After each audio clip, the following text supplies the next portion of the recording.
ಅನ್ನುವಂತವಳಾಗಿದ್ದಾಳೆ ಕೈಕಸಾದೇವಿ, ರಾವಣೇಶ್ವರನ ತಾಯಿ. ಹೀಗಿರುವಾಗ ಈಕೆಯ ಭಕ್ತಿ ದೇವಲೋಕಕ್ಕೂ ಮುಟ್ಟಿದೆಯಂತೆ. ಎಂತಹ ಪರಮ ಭಕ್ತಳಾಗಿರ್ತಕ್ಕಂಥವಳಾಗಿದ್ದಾಳೆ ನೋಡಿ. ಹೀಗಿರುವಾಗ ಆ ದೇವತೆಗಳು ದೇವೇಂದ್ರನು ನೋಡಿದ, ಅದಕ್ಕಂತಹ ದೇವತೆಗಳೆಲ್ಲರೂ ನೋಡಿದರು, ನಾರದ ಮಹರ್ಷಿಗಳು ನೋಡಿದರು. ಓಹೋ, ನೋಡಿದೀಯಾ, ಈಕೆಯ ಭಕ್ತಿ ದೇವಲೋಕಕ್ಕೆ ಮುಟ್ಟಿದೆ ಎಂದ ಮೇಲೆ ಇನ್ನು ವೈಕುಂಠಕ್ಕೂ ಮುಟ್ಟುವುದರಲ್ಲಿ ಸಂದೇಹವಿಲ್ಲ. ಅದರಲ್ಲಿ ಕೈಲಾಸವಾಸನಾದ ಶಂಕರನಿಗೆ ತಲುಪುವುದರಲ್ಲಿ ಸಂದೇಹವೇ ಇಲ್ಲ.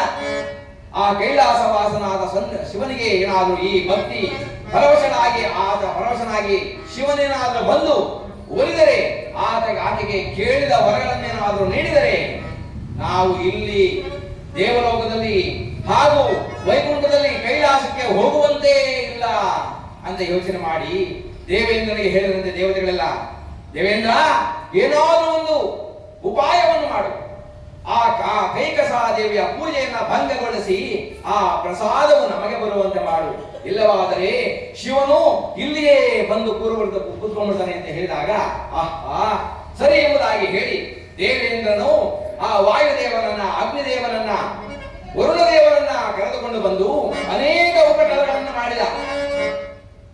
ವರುಣದಿಂದ ಬಹಳಷ್ಟು ವೇಗವಾದ ಮಳೆಯನ್ನು ಸುರಿಸಿದ.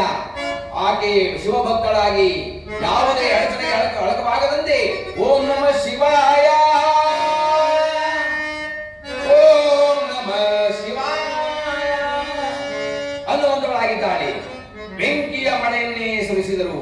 ಯಾವುದೇ ಅಡಚಣೆಗೆ ಒಳಗಾಗದಂತೆ ಶಿವನ ಸ್ಮರಣೆ ಮಾಡುತ್ತಿದ್ದಾಳೆ. ಅತಿ ವೇಗವಾದ ಗಾಳಿಯೊಂದು ಬೀಸಿದೆ.